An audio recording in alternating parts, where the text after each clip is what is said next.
Ang pasilidad ng pagdalaw sa loob ng Camp General Antonio Luna, na matatagpuan sa liblib na bahagi ng Pangasinan del Norte, ay punong-puno ng sigla at ingay tuwing Sabado.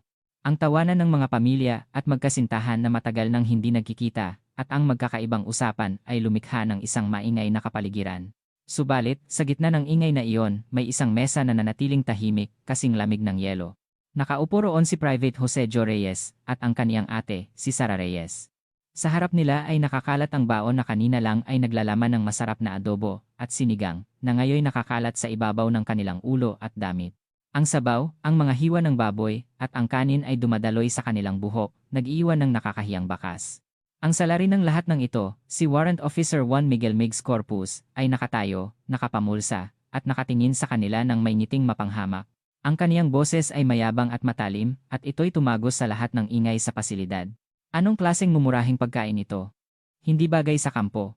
Mukha lang namang galing sa tabi-tabi ang ate mo. Iyan lang ang kaya niyang ihatid. Ang mapang-abusong salita niya ay tumama kay Private Jo Reyes, na nanginginig sa takot. Namutla ang kaniyang mukha, at mukhang luluhod siya anumang sandali upang magmakaawa ng tawad. Hindi siya nangahas na tumingala at tingnan si WO1 Corpus, ni hindi rin siya naglakas loob na punasan ang pagkaing nakakalat sa kaniyang ulo. Gumuho na ang kaniyang mundo. Subalit, iba ang kaniyang ate. Si Sara Reyes. Hindi man lang siya sumigaw. Ang kaniyang mukha at buhok ay binasa rin ng mainit na sabaw at kanin, ngunit nanatili siyang walang kibo. Tuwid ang kaniyang tindig, at sa kaniyang ekspresyon, walang bahid ng kahihiyan o galit. Tila walang kinalaman sa kaniya ang nangyari, dahan-dahan, at kalmado niyang itinaas ang kamay upang punasan ang sabaw na dumadaloy sa kaniyang mukha. Pagkatapos, tiningnan niya ang kaniyang kapatid na nanginginig. Kinuha niya ang kaniyang panyo at sinimulang punasan ng malumanay ang mukha ng kaniyang kapatid. Ang kaniyang kalmado ay lalong nagpainit ng ulo ni WO1 Migs Corpus. Ngunit bago pa man siya muling magsalita ng pang-iinsulto, nakita niya ang mga mata ni Sara at bigla siyang natigilan. Ang mga mata niya ay kasing lamig ng yelo. Wala itong emosyon, tanging lalim lamang na hindi kayang arukin, at lamig na tila tumatagos sa lahat. Ito ang titig ng isang maninila na nakatingin sa biktima, o ang titig ng isang hukom na nakaharap sa akusado. Inakala ni WO1 Migs Corpus na ganap niyang nayurak ang dalawang magkapatid, ngunit isa itong malaking pagkakamali. Kagagawa lang niya ng pag-iinsulto sa harap ng Mayora General at Chief ng Kawanihan ng Patakaran sa karapatang pantao ng hukbong sandatahan ng Pilipinas. At ang bagyo ng paghuhukom ay magsisimula ngayon, sa mismong lugar na ito. Ang binhi ng trahedya ay umusbong sa isang tanghali ng Sabado, kung saan ang sikat ng araw ay tila nakasisilaw sa Camp General Antonio Luna. Sa ibabaw ng tarangkahan ay nakasabit ang malaking banner na may nakasulat na Haribon Regimental Combat Team, tagapagtanggol ng kalayaan, subalit ang himpapawid na bumabalot sa kampo ay malayo sa sigla ng banner. Sa halip, ang matinding tensyon ay nadarama sa buong kampo, tila isang string na malapit ng maputol. Iilan lang ang mga sasakyan ng mga pamilya na nakaparada, at sa mukha nila ay mababakas ang pag-aalala. Isang babae ang naglalakad patungo sa pasilidad ng pagdalaw. Ang kaniyang pangalan ay Sara Reyes. Nakasuot siya ng isang simpleng beige na knit sweater, jeans, at komportableng sneakers. Ang kaniyang mukha ay walang kolorete, at ang kaniyang buhok ay nakatali, mukha siyang isang ordinaryong ate na dumadalaw sa kaniyang kapatid. Sa kaniyang kamay ay may hawak siyang isang baon bag na puno ng paboritong ulam ng kaniyang kapatid. Ang kaniyang panlabas na anyo ay ordinaryo, ngunit ang kaniyang mga mata ay malayo sa pagiging ordinaryo. Ang kaniyang mga mata ay tila walang pakialam, subalit ito'y tumpak na nag-aanalisa sa lahat ng bahagi ng kampo. Ang bahagyang gusot na uniforme ng guard on duty, ang kalawang sa barbed wire, at ang blind spot ng mga CCTV na hindi mahusay na nakalagay. Sa kaniyang isip, ang lahat ng ito ay nagiging data at iniimbak. Hindi ito ang paningin ng isang ordinaryong sibilyan. Ito ang matalas na pananaw ng isang veteranong commander ng Special Operations na dumaan sa hindi mabilang na operasyon sa pagitan ng buhay at kamatayan. Ngunit ngayon, ang lahat ng ito ay itinatago niya sa likod ng isang simpleng ngiti. Ngayon ang araw na siya'y umiiral hindi bilang isang Major General ng hukbong katihan, kundi bilang ang nag-iisang ate ni Private Jo Reyes. Pagpasok niya sa pasilidad ng pagdalaw, sinalubong siya ng ingay at amoy ng pagkain. Marami ng pamilya ang nakaupo. Subalit, sa kabila ng masiglang atmosfera, nakaramdam siya ng kakaibang tensyon. Ang mga sundalo, kahit kasama ang kanilang pamilya, ay sumusulyap sa pintuan, tila mayroon silang inaalala. Tila may isang hindi nakikitang tagamasid na nakatingin sa kanilang lahat. Ate. Ang pamilyar na boses ay nagmula sa sulok. Si Joe, ang kaniyang kapatid, na may suot na uniforme na bago pa lang sa kaniyang katawan, ay tumakbo sa kaniya nang may malawak na ngiti, tila nakuha na niya ang lahat ng bagay sa mundo. Subalit, hindi nakaligtaan ni Sarah ang matinding pagod at pag-aalala sa likod ng ngiti niya. Joe, kumusta? Kaya ba ang training? Tanong ni Sarah habang tinatapik ang balikat ng kapatid. Oo, ate, parang special forces na ako. Pero bakit ka dumating? Sabi mo abala ka. Pilit na masiglang sagot ni Joe, subalit ang kaniyang mga mata ay patuloy na sumusulyap sa paligid. Wala namang abala para sa pagdalaw sa kapatid ko. Dinalhan kita ng paborito mong kaldereta at leche flan. Halika, upo tayo. Nagtungo sila sa sulok malapit sa bintana. Nang buksan ni Sarah ang baon, kumalat ang masarap na amoy. Si Joe ay mabilis na kumain, tila ilang araw siyang hindi kumain. Habang nakatingin si Sarah sa kaniya ng may awa, nakita niya ang bahagyang pasa sa loob ng pulso ng kaniyang kapatid. Kumunot ng bahagya ang kaniyang noo, ngunit wala siyang tinanong. Alam niya na ang pagtatanong ngayon ay magpapabigat lang sa loob ng kaniyang kapatid. Sa halip, nagsimula siyang makinig sa mga usapan ng ibang pamilya. Anak, kulang ba ang pera mo? Kailangan ba nating magbigay ng Camp Development Fund ulit ngayong buwan? Ang mga tipak ng usapan ay lumikha ng isang masamang imahe sa kaniyang isip. Noon mismo iyon, Vlad. Ang marahas na pagbukas ng pinto ay nagpatigil sa lahat ng ingay. Ang maingay na pasilidad ng pagdalaw ay biglang tumahimik, tila binuhusan ng malamig na tubig. Ang mukha ng lahat ng sundalo ay namutla at nakatingin sa isang tao na nakatayo sa pintuan, Warrant Officer Juan Miguel Migs Corpus. Siya ay isang batang opisyal na nasa mid-20s pa lang, ngunit ang kaniyang mukha ay puno ng kayabangan at pagkabagot na hindi nababagay sa kaniyang edad. Ang kaniyang uniforme ay tila sinadya niyang alisin ang isa o dalawang butones, tila isa itong fashion item. Marahan siyang tumingin sa buong pasilidad, tila isang hari na nag-iinspeksyon sa kaniyang kaharian. Sa bawat pagdapo ng kaniyang tingin, yumuyuko ang mga sundalo, tila sila ay mga kriminal. Si Joe Reyes ay tumigil sa pagkain at namutla ang kaniyang buong katawan. Sa wakas, tumigil ang tingin ni WO1 Migs Corpus sa mesa ni Joe at Sarah. Naglakad siya papalapit sa kanila, may nakakahiyang ngiti. Aba, Private Reyes. Ang dami mo namang pagkain. Nag-iisa ka lang ba na nagpapakasasa sa piging na ito? Ang kaniyang boses ay matamis, subalit may lason. Hindi po, sir. Dumalaw po ang ate ko. Tumayo si Joe, nanginginig ang kaniyang boses, at sumaludo ng hindi maayos. Tiningnan ni Mig si Joe nang may paghamak at biglang sumigaw, habang itinuro ang sahig. Ano ang kalat sa ilalim ng paa mo? Ano yan, Private? Ang tingin ng lahat ay napunta sa ilalim ng paa ni Joe. Nang tumayo siya ng nagmamadali, ang paa ng Silya ay bahagyang lumampas sa dilaw na linya na iginuhit. Hindi man lang iyon napapansin. Bulag ka ba? Hindi ka ba nakikinig sa akin? Ilang beses ko nang sinabi na ang mga upuan sa pasilidad ng pagdalaw ay dapat na nakahanay sa loob ng dilaw na linya. Sa ganitong pag-iisip, paano mo gagamitin ng tama ang iyong ripel sa labanan? Dahil sa iyo, masisira ang disiplina ng buong platoon. Ang sigaw niya ay umalingaw-ngaw sa buong pasilidad. Ang ibang pamilya ay umiwas ng tingin, hindi alam ang gagawin. Ito ay malinaw na harassment at pagpapahiya sa publiko. Si Sarah Reyes ay pinapanood ang lahat ng tahimik, mula simula hanggang wakas. Hindi siya nagalit, hindi rin siya nagulat. Sa halip, ang kaniyang isip ay gumagana ng mas mabilis at mas malamig kaysa kailanman. Kinunan niya ang rank at name tag ni WO1 Migs Corpus gamit ang kaniyang mga mata, tila isang kamera. Ang kaniyang mga salita, ang kaniyang kilos, at ang takot sa mata ng ibang sundalo, lahat ng ito ay naging case file sa kaniyang isip. Pagmamalabis sa kapangyarihan. Pampublikong kahihiyan, potensyal para sa malupit na pag-uugali. Matapos mag-iwan ng sermon kay Joe, tumingala si WO1 Migs Corpus at tiningnan si Sarah na nakatayo sa tabi ni Joe. Tiningnan niya ang buong katawan ni Sarah, tila nag-aanalisa ng isang bagay. Ang kaniyang mga mata ay puno ng paghamak at kakaibang pagkausyoso. Sino ka sa tabi niya? Ate niya? Nagtanong siya kay Sarah nang may panunukso. Opo, ako po ang ate ni Joe. Kalmadong sagot ni Sarah. Ang kaniyang boses ay walang panginginig. Kumunot ang noo ni Migs, tila hindi niya gusto ang pagiging kalmado nito. Tiningnan niya ulit ang simpleng sweater at jeans ni Sarah at nagsalita. Ang kaniyang boses ay puno na ng pang-iinsulto at pang-aasar. Anong klaseng damit yan para sa atin ng isang sundalo? Mukha ka bang pupunta sa nightclub? Hindi mo ba alam na ang ganitong damit ay nakasisira sa moral ng mga sundalo sa isang banal na kampo? Ito ay malinaw na sexual harassment at character assassination. Namutla ang mukha ni Joe. Ate, hindi po ganoon. Pilit niyang ipinaliwanag, subalit itinaas ni Sarah ang kaniyang kamay at pinatigil siya. Ang hangin sa pasilidad ng pagdalaw ay ganap na nagyelo. Lahat ay naghihintay sa susunod na eksena ng kalupitan. Tiningnan ni Sarah si WO1 Migs Corpus ng diretso. Ang kaniyang mga mata ay hindi pa rin nagpapakita ng anumang emosyon. Subalit, sa pinakamalalim na bahagi ng kaniyang mga mata, isang malamig na liwanag ang nagsimulang magningning, isang babala na natukoy na ng Diyosa ng katarungan ang kaniyang susunod na biktima. Ang kaniyang katahimikan ay ang pinakamapanganib na deklarasyon ng digmaan na magsisimula na. Nang umalis si WO1 Migs Corpus sa pasilidad, ang nagyelong oras ay nagsimulang gumalaw ng mabagal at nanginginig.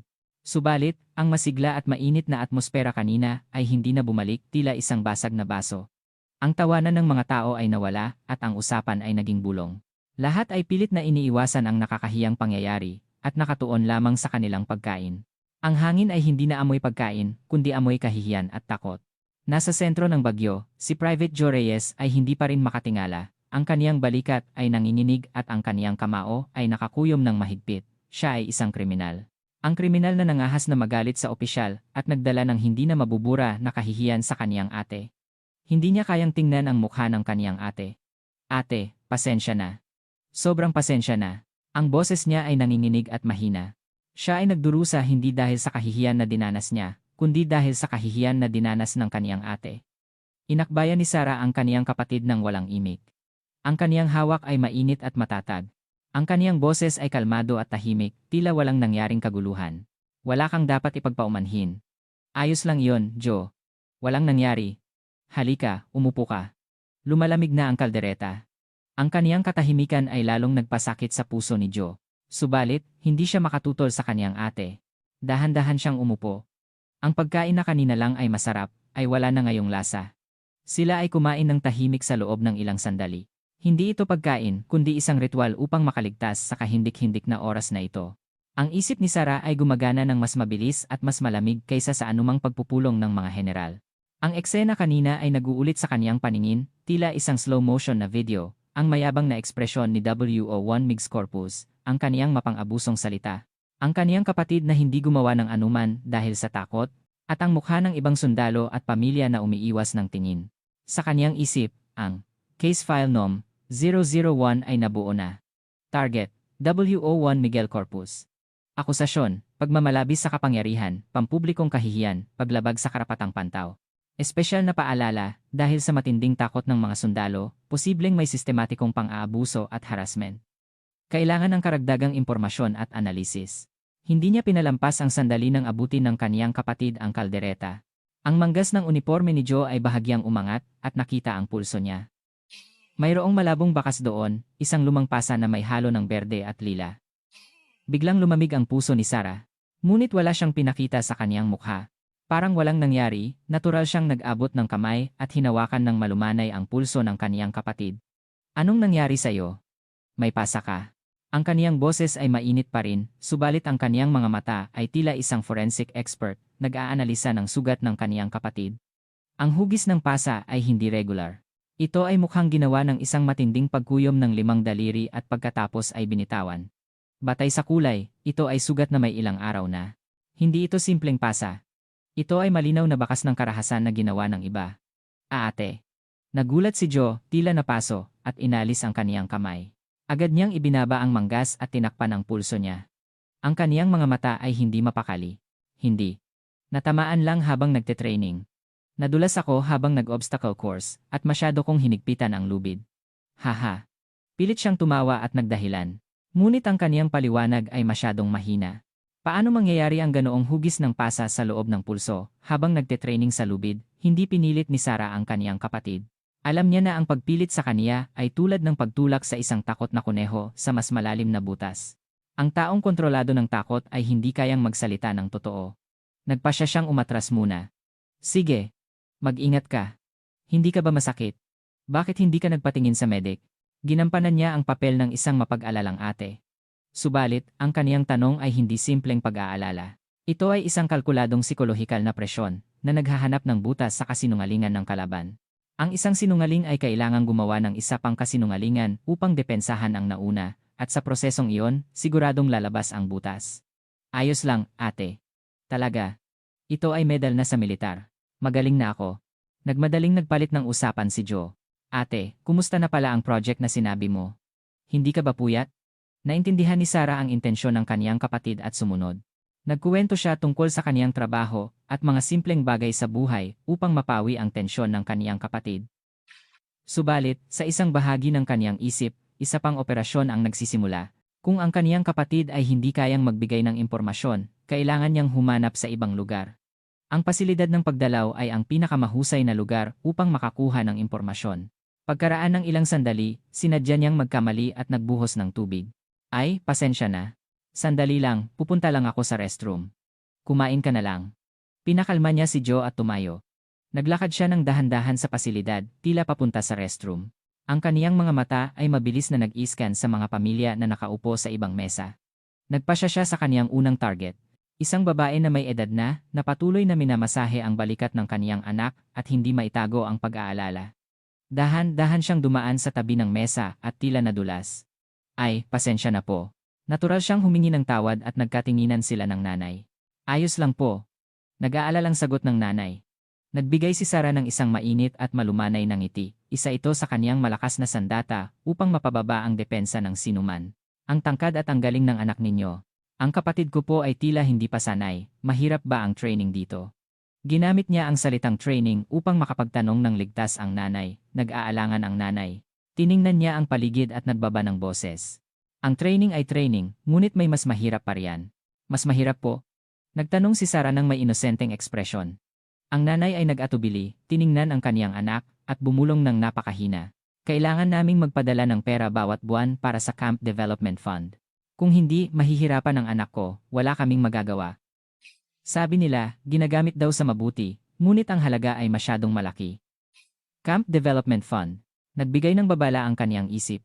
Ayon sa AFP regulations, walang sinuman ang pwedeng humingi ng pera sa mga sundalo o sa kanilang pamilya. Ito ay malinaw na illegal na extortion.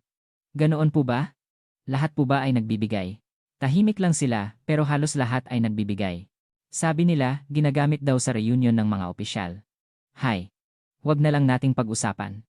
Tumigil ang nanay, ayaw nang magsalita. Subalit, nakuha na ni Sarah ang mahalagang pahiwatig. Sistematikong pangungulekta ng pera, nagpaalam siya ng magalang at bumalik sa kaniyang mesa. Pagkaraan ng ilang sandali, tumayo siya ulit, nagdahilan na bibili ng inumin. Ang kaniyang susunod na target ay isang tatay na nakatayo sa harap ng PX, naninigarilyo at bumubuntong hininga. Bumili siya ng 2 can ng inumin at lumapit sa tatay. Inabutan niya ng isang can ang tatay. Mahirap po ba, tatay? Awa po ang nararamdaman ko para sa kapatid ko. Tiningnan siya ng may pagtataka ng lalaki. Ngunit kalaunan ay inalis ang kaniyang pag-aalala at tinanggap ang inumin.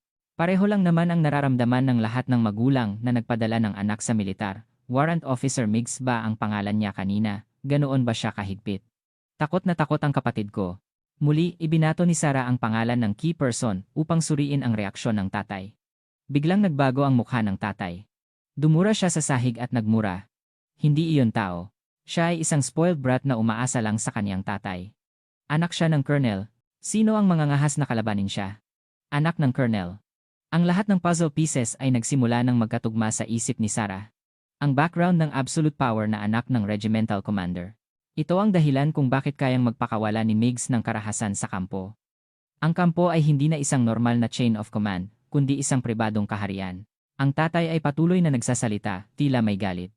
Ang anak ko, nawala raw ang bago kong relo. Sabi niya, nawala raw habang nagte-training.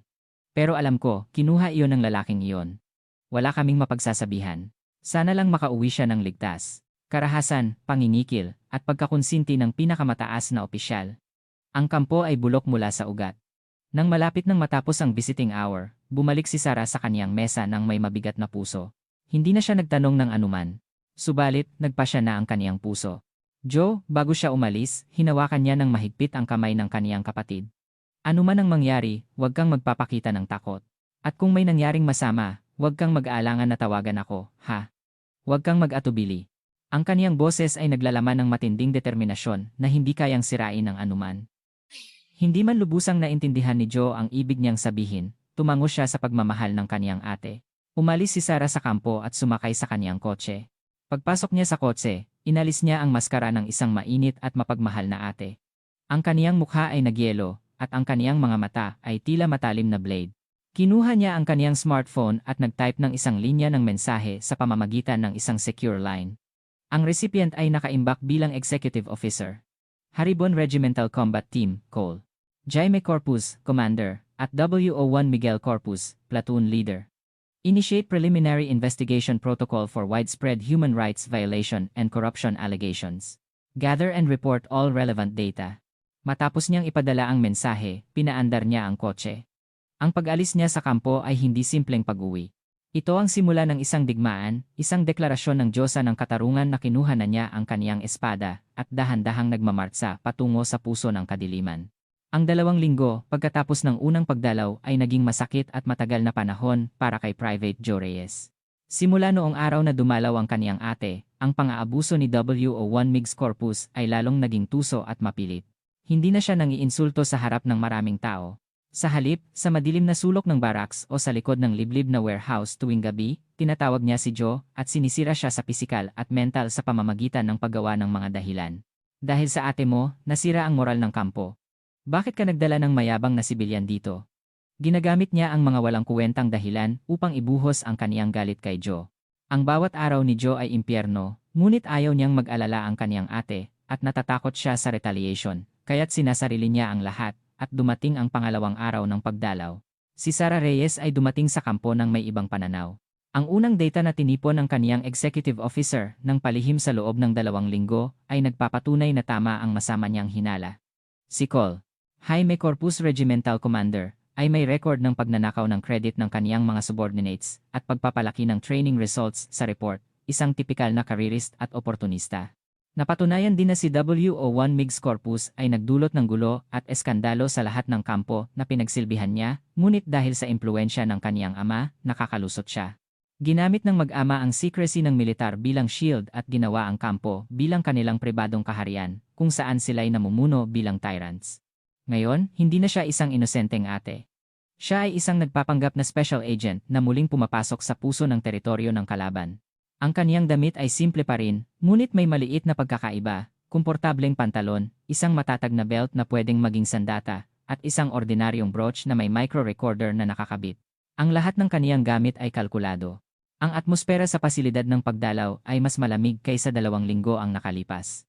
Ang ngiti ay ganap na nawala sa mukha ng mga sundalo, at sila'y nakatingin lamang sa isa't isa nang may pag-aalala, tila mga bilanggo na binabantayan.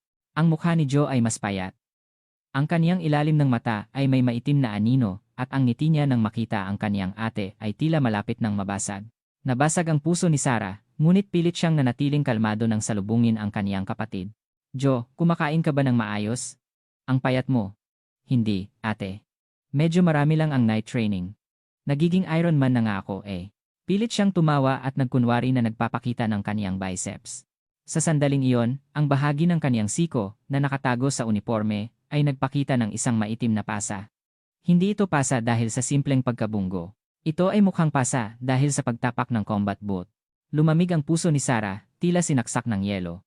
Ang kaniyang mga mata ay sumilay ng matalim, tila isang beast, ngunit agad itong bumalik sa malumanay na tingin ng isang ate. Ang lahat ng pagbabago ay nangyari ng mas mabilis sa 0.1 second kaya't hindi napansin ni Joe, Migs at Jaime Corpus. Nagkamali kayo ng malaki ngayon. Habang nagbibigay siya ng hatol sa kaniyang isip, dumating ang inasahang tao. Muling bumukas ng marahas ang pintuan. Si WO1 Migs Corpus, ngunit hindi siya nag-iisa. Sa tabi niya ay may kasama siyang si WO1 Benjo Perez, na may mukha na tila isang asong nagpapabango. Sinadya ni Migs na hindi tumingin sa ibang mesa at dumiretso sa mesa ni Sara at Joe. Ang pagdating niya ay nag-alis ng huling init sa pasilidad. Aba, Private Reyes.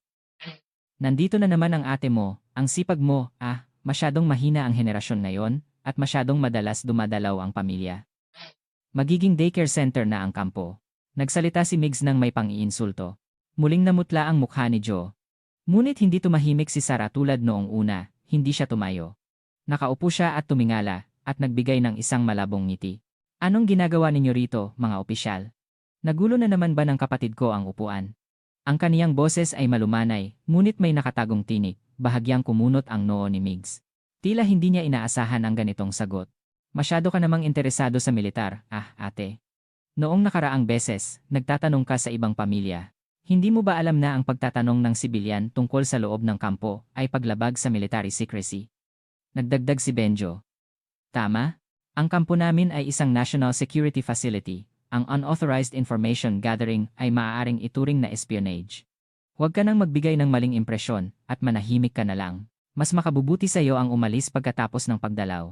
Ang mga salita nila ay pagbabanta, isang tahasang babala na ang kaniyang kuryosidad ay maaaring maging impyerno sa buhay militar ng kaniyang kapatid. Hinihila ni Joe ang damit ng kaniyang ate dahil sa takot. Parang awa mo na, ate. Humingi ka na lang ng tawad, hindi natin sila kaya. Ang kaniyang mga mata ay nananangis. Ngunit ang reaksyon ni Sarah ay ganap na lumabas sa kanilang inaasahan. Nawala ang malumanay na ngiti sa kaniyang mukha. Dahan-dahan siyang tumayo. Nang tumayo siya, ang maliit ngunit matatag na katawan niya ay nagbigay ng banta na nagpabigat sa dalawang lalaki. Hindi na siya isang mahinang ate ng isang sundalo. Ang kaniyang mga mata ay naging matalim, tila isang defense attorney, at ang kaniyang boses ay kasing lamig ng yelo. Sa tingin ko, mayroon kayong mga legal misunderstandings na kailangan kong itama. Tiningnan niya muna si Benjo. W.O.1 Perez, alinsunod sa AFP Regulations on Classified Information, ang classified information ay tumutukoy sa mga dokumento, mga mapa, o mga bagay na may kaugnayan sa militar na maaaring magdulot ng malinaw na panganib sa national security kung ito ay inilabas. Sa tingin mo ba na ang pakikipag-usap ko sa ibang magulang tungkol sa pagkain at tulog ng kanilang anak ay kabilang sa national security? Kung ganoon, W.O.1, ikaw ay nagpapalawak ng saklaw ng military secrecy ng may sariling pag-iisip at nilalabag mo ang pangunahing karapatan ng isang sibilyan. Ito ay malinaw na abuse of authority. Ang mukha ni Benjo ay biglang tumigas. AFP Regulations.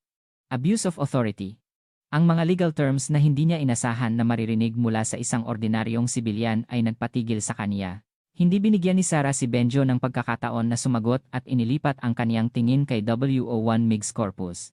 Ang kaniyang tingin ay mas malamig at mas matalim. At W.O.1 Corpus, nakakagulo ba sa iyo ang pag-aalala ko sa kaligtasan ng aking kapatid at sa buhay ng ibang sundalo? Mayroon ba kayong tinatago sa kampo na hindi ko dapat malaman? Ang kaniyang tanong ay tumama sa ugat ng problema. Nag-alangan ang mga mata ni Migs. Anong kalokohan yan? Ang kampo namin ay isang model camp para sa human rights. Sumigaw siya, ngunit ang boses niya ay walang kumpiyansa tulad noong una. Nagpatuloy si Sarah, tila inaasahan niya ang reaksyon nito. Ang kaniyang boses ay tila isang propesor na nagtuturo, lohikal at walang butas. Ganoon po ba?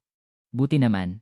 Dahil, ayon sa AFP Articles of War tungkol sa maltreatment o grave misconduct, ang sinumang umaabuso sa kaniyang kapangyarihan at nandaraya o nagsasagawa ng malupit na pag-uugali ay mapaparusahan.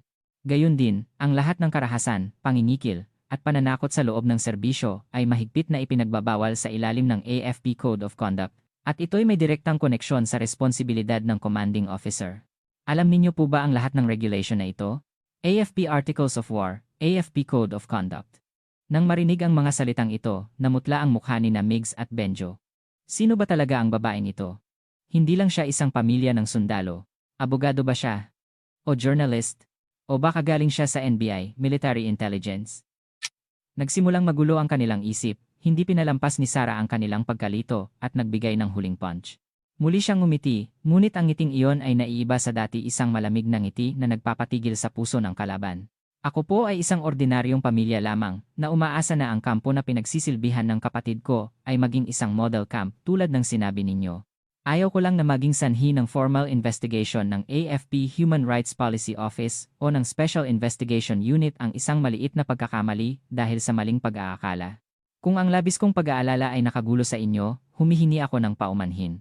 Subalit, patuloy kong babantayan ang aking kapatid at ang kaniyang mga kasamahan upang sila'y makatapos ng kanilang serbisyo ng malusog at ligtas bilang isang mapag-alalang pamilya. AFP Human Rights Policy Office. Special Investigation Unit. Ang mga huling salita niya ay tila isang hatol ng kamatayan para sa kanilang dalawa. Si Benjo ay pinawisan ng husto. Natatakot siya na baka may sumabog kung mananatili pa siya roon. Siniko niya si Migs at sinenyasan na umalis na sila, hindi kayang umatras ni Migs dahil sa kaniyang kayabangan. Subalit, ang kaniyang isip ay nagbibigay ng babala, mapanganib ang babaeng ito. Huwag mong kagalawin. Pilit niyang nagkunwari na kalmado, umubo, at umatras ng may kahihiyan. Humph! Masyado ka namang mayabang. Sinasabi lang namin ang aming principle para sa camp security. Babantayan ka namin, kaya mag-ingat ka. Nag-iwan siya ng huling banta at mabilis na umalis kasama si Benjo. Ang pag-alis nila ay hindi tulad ng isang victor, kundi tulad ng isang hyena na tumatakas mula sa isang malakas na predator. Nang umalis sila, muling namayani ang katahimikan sa pasilidad. Subalit, ang katahimikan ngayon ay ibang klase. Ito ay katahimikan ng pagkamangha at pagkabigla, hindi takot. Ang ibang pamilya na nakasaksi sa pangyayari ay tumingin kay Sarah ng hindi makapaniwala, at ang pinakanabigla sa lahat ay si Private Joe Reyes. Nakatingin siya sa kaniyang ate. Siya ba talaga ang ate ko, na kinaya ang dalawang opisyal sa pamamagitan lang ng salita? Sino ba talaga siya? Ano ang kaniyang tunay na pagkatao? Nagsimulang umusbong ang malaking tanong at matinding pagkamangha sa kaniyang isip tungkol sa kaniyang ate. Hinarap ni Sarah ang naguguluhan niyang kapatid at tahimik na tinapik ang balikat niya. Alam niya, dahil sa kaniyang ginawa ngayon, si Migs at ang kaniyang ama ay magsisimula ng mag-imbestiga at lalong maglalagay ng presyon. Hindi na maiiwasan ang full-scale war, ngunit hindi siya natakot. Sa halip, ang kaniyang puso ay malamig na tumibok. Ang biktima ay nalaman na ang presensya ng hunter at nagsimula ng maghanda ng bitag. Ngayon, ito na ang simula ng tunay na digmaan. Noong gabing iyon, ang opisina ni Collie, Jaime Corpus Regimental Commander, ay kumukulo sa init at tensyon. Ang hangin ay mabigat dahil sa amoy ng mamahaling whiskey at cigar smoke. Si Col. Jaime Corpus ay nakaupo sa kaniyang mamahaling leather sofa at may nerbiyos na iniikot ang crystal glass na may yelo. Sa harap niya ay nakatayo si WO1 Migs Corpus na hindi mapakali. Ang kahihiyan sa pasilidad ng pagdalaw at ang pag-aalala sa hindi kilalang babae ay nakikita sa kaniyang mukha. Kaya pala ng babaeng iyon na magsalita tungkol sa AFP Articles of War at Regulations, mahinang tanong ni Corny, Jaime Corpus.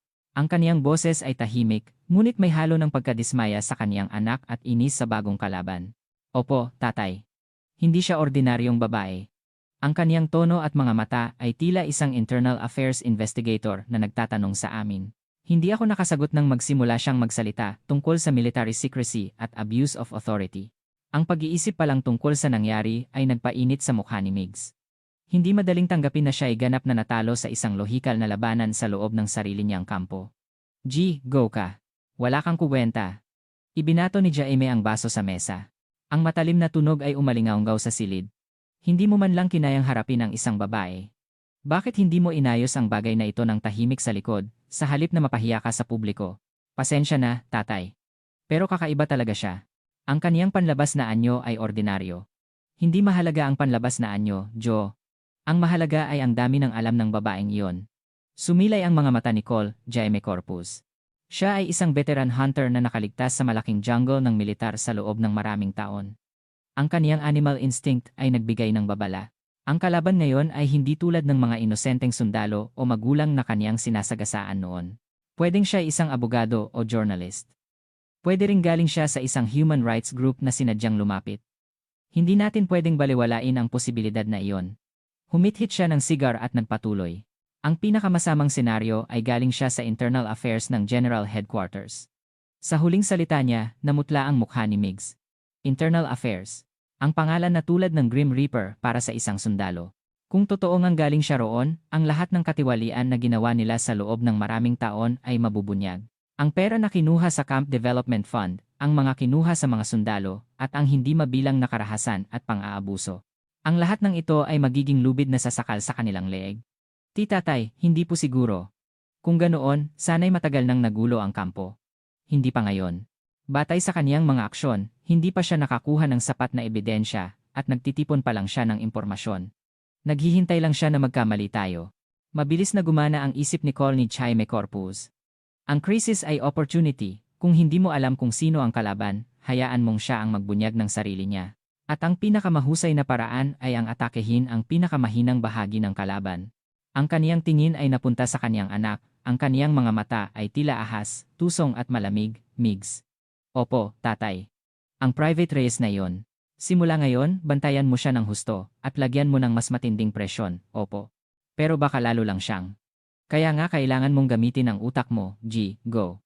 Hindi mo siya kailangang saktan o insultuhin sa publiko.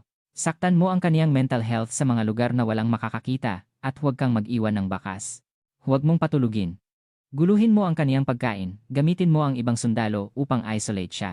Isolate mo siya ng husto, hanggang sa siya mismo ang magmakaawa sa kaniyang ate na huwag nang dumalaw. Ang kaniyang plano ay masama at tuso.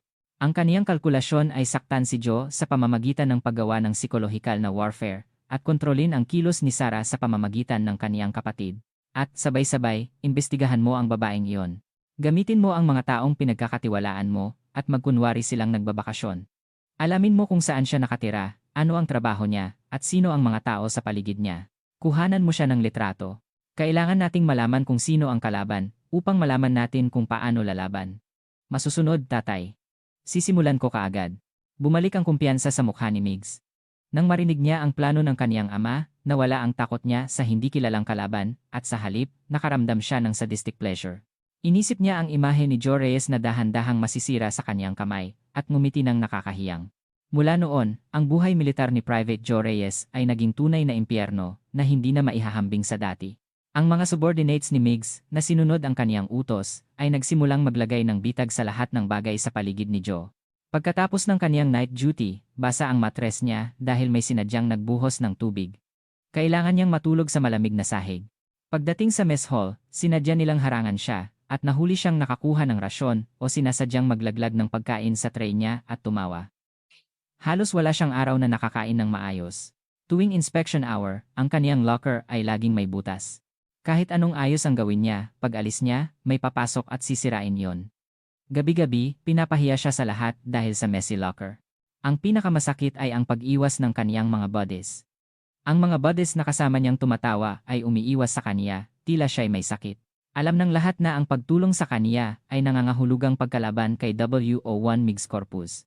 Siya ay ganap na nag-iisa. Tila siya'y iniwan sa isang isla, ang pagod sa pisikal, ang gutom, at ang matinding pag-iisa. Ang mental health ni Joe Reyes ay unti-unting nasisira. Hindi siya makatulog ng maayos at laging nababalisa. Ang kaniyang mga mata ay lumabo, at ang kaniyang balikat ay nakakuyom. At sa bawat sandali ng kaniyang paghihirap, pinapanood siya ni WO1 Migs Corpus mula sa malayo, at ngumiti ng may kasiyahan. Nasisiyahan siya sa pagbagsak ni Joe. Paminsan-minsan, tinatawag niya si Joe at nagkukunwari na nag-aalala, at tinatapik ang balikat niya. Hoy, Private Reyes, mukha kang pagod, ah. May problema ba? Baka naman ang ate mo na naman ang nagbigay ng gulo, ha? Nag-aalala lang ako sa'yo, baka dahil sa ate mo, nagiging mahirap ang buhay militar mo, ha? Mag-isip-isip ka. Ano ang mas makabubuti sa'yo? Ang kaniyang mga sinungaling na salita ay nag-iwan ng pinakamalalim na sugat sa puso ni Joe. Tila totoo na ang lahat ng paghihirap niya ay dahil sa kaniyang ate. Dahil sa kaniyang ate, nagiging mas malaki ang problema at siya ang nagdudusa. Nagsimula siyang magalit sa kaniyang ate. At sa parehong oras, kinamumuhian niya ang sarili niya dahil sa pag-iisip nito. Ang kaniyang inner self ay ganap na nasira. Samantala, sinimulan ng mga subordinates ni Migs ang pagbabakasyon upang sundan si Sara Reyes, ngunit nalaman nila kaagad kung gaano sila kagagong gawin iyon.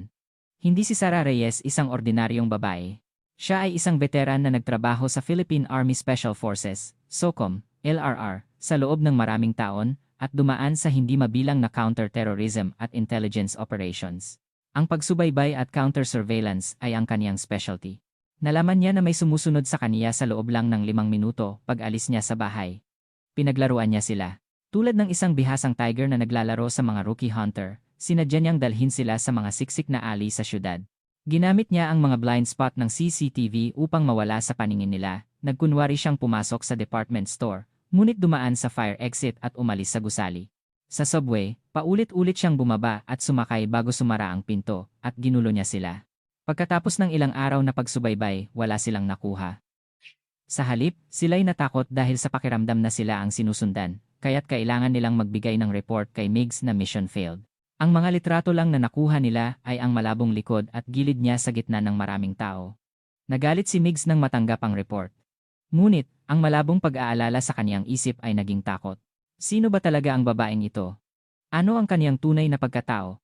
May isang malaking bagay na nakatago sa likod ng kaniyang ordinaryong anyo. Mas nakakatakot ang kalaban na hindi mo nakikita. Si Sara Reyes ay naging isang time bomb para kina Col Jaime Corpus at WO1 Migs Corpus, isang tinik na kailangang alisin. Hindi nila alam na ang tinik na gusto nilang alisin ay ang espada ng katarungan na nakatutok sa bulok nilang puso. Dahan-dahang dumarating ang ikatlong araw ng pagdalaw. Ang langit ay tila nagbabalita ng trahedya at makulimlim ang mukha nito. Ang hangin sa kampo ay mas mabigat at mas malamig kaysa noon. Nang dumaan si Sara Reyes sa tarangkahan, ang mga sundalo na guard on duty ay sumulyap sa kaniya at nagbulungan. Sa kanilang mga mata, hindi na simpleng kuryosidad, kundi halo ng awa, habag, at kaunting takot. Ibig sabihin, kumalat na ang tsismis sa buong kampo. Ang ate ni Private Joe Reyes. Ang babaeng lumaban sa opisyal. Tahimik na tinanggap ni Sarah ang lahat ng tingin at nagtungo sa pasilidad ng pagdalaw. Ang kaniyang kamay ay may hawak pa rin na baon bag, subalit ang kaniyang puso ay mas malamig at mas matatag kaysa kailanman. Sa loob ng ilang linggo, alam niya ang paghihirap na dinaranas ng kaniyang kapatid sa pamamagitan ng maikling tawag, ang boses na pilit na masigla. Ang matinding pagod at pag-asa na nakatago sa likod noon. Alam niya na nasa limitasyon na ang kaniyang kapatid. Ngayon, dumating siya upang tapusin ang lahat. Ang microcamera sa kaniyang brooch ay gumagana na, at sa kaniyang bulsa ay may isa pang recorder para sa contingency. Pagbukas ng pinto ng pasilidad ng pagdalaw, sinalubong siya ng katahimikan.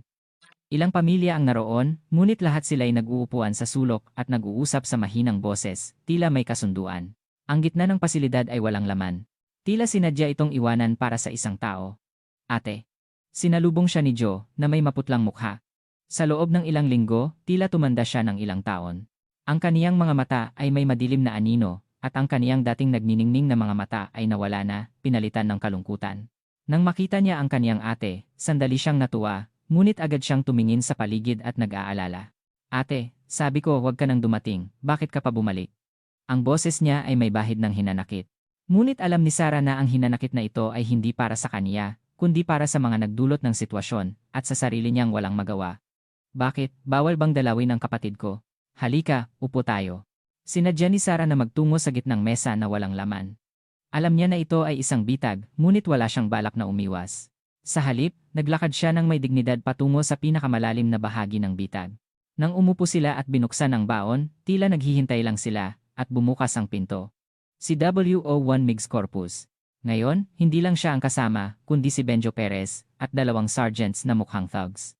Sila'y naglakad ng dahan-dahan, tila isang wolf pack na pumapalibot sa biktima.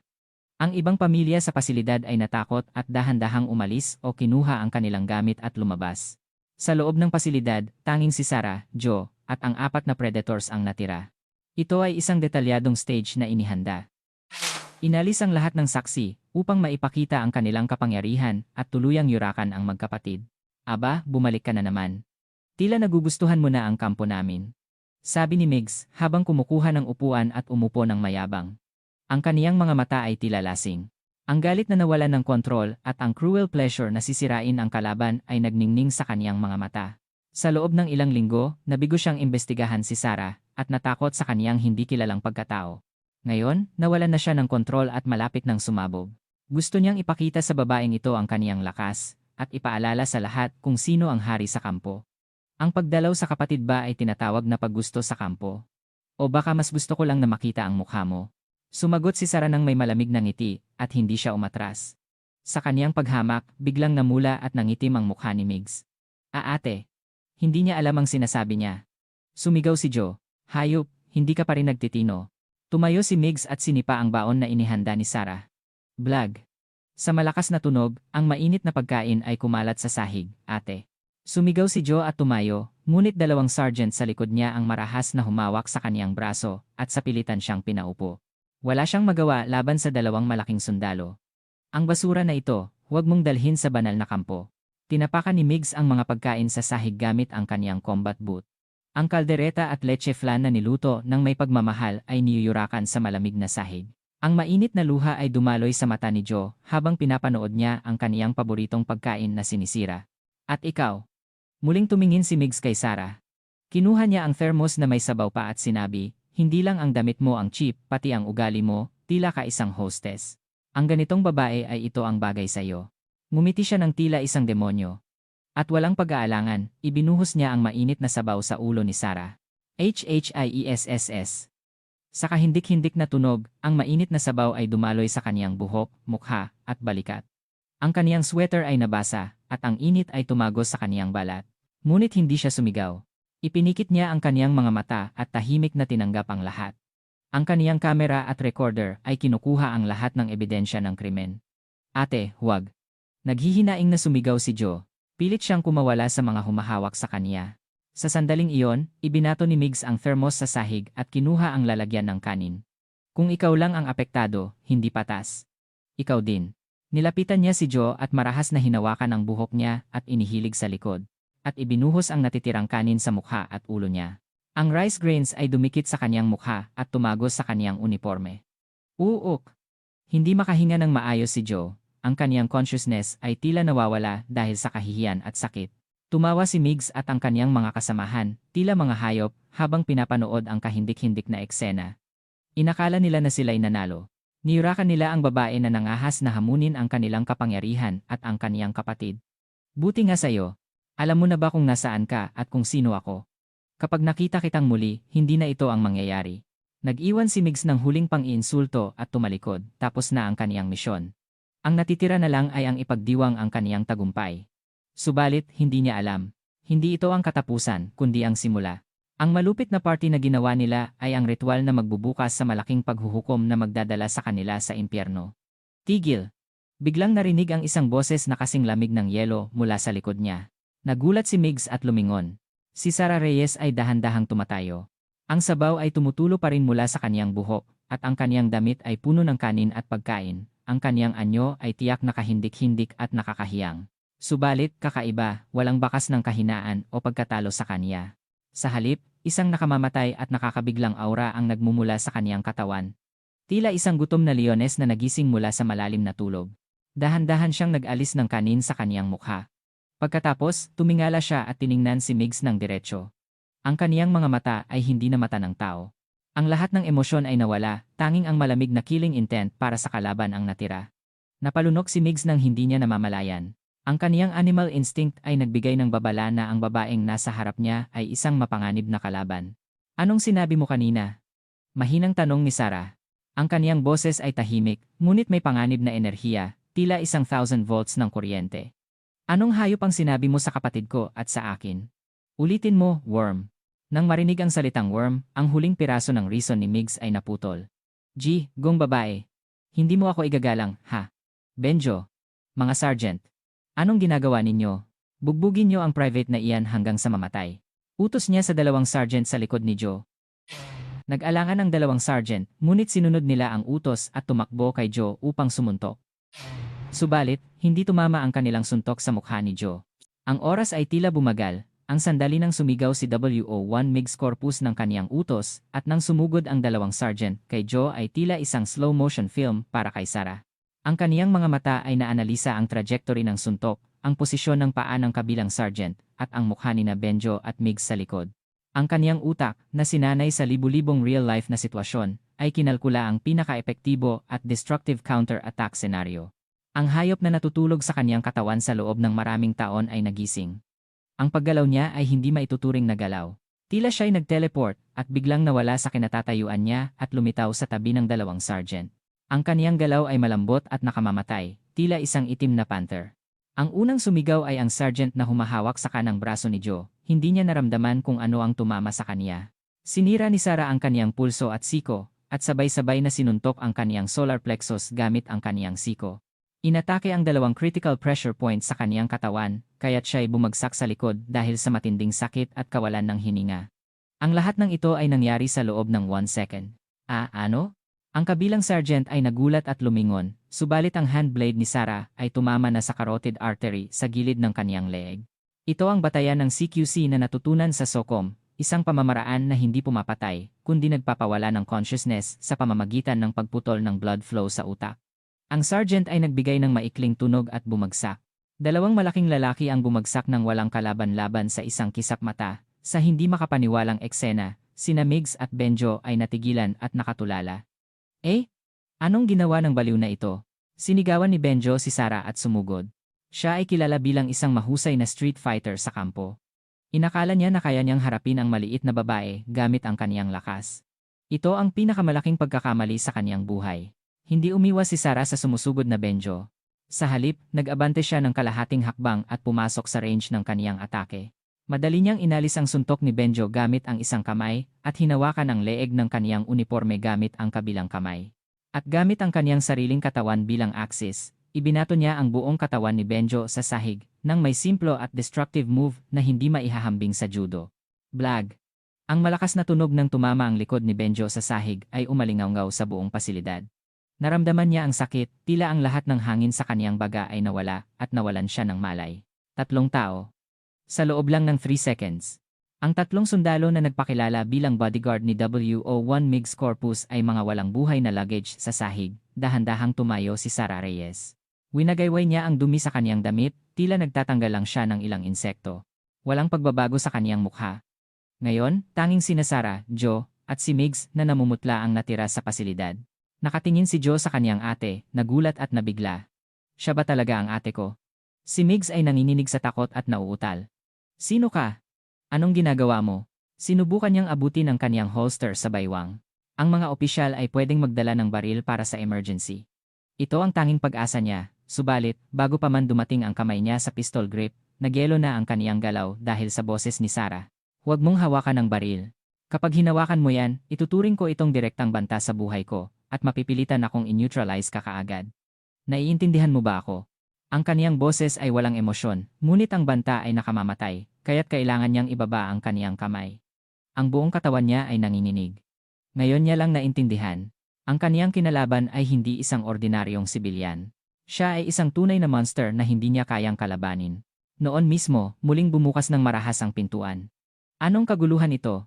Ang isang opisyal na may taba at galit ang mukha ay lumitaw. Si Col Jaime, Corpus Regimental Commander. Tila dumating siya pagkatapos ng party ng kaniyang anak upang ipakita ang kaniyang kapangyarihan at tapusin ang sitwasyon. Nakita niya ang mga subordinates na nakahandusay sa sahig, ang kaniyang takot na anak, at si Sara na puno ng sabaw at kanin, at kumunot ang kaniyang noo dahil hindi niya naintindihan ang sitwasyon. Migs, anong kalat ito? At ikaw? Sinubukan niyang ituro si Sara at magsalita, subalit tumigil siya. Dahil nagkatinginan sila ni Sara.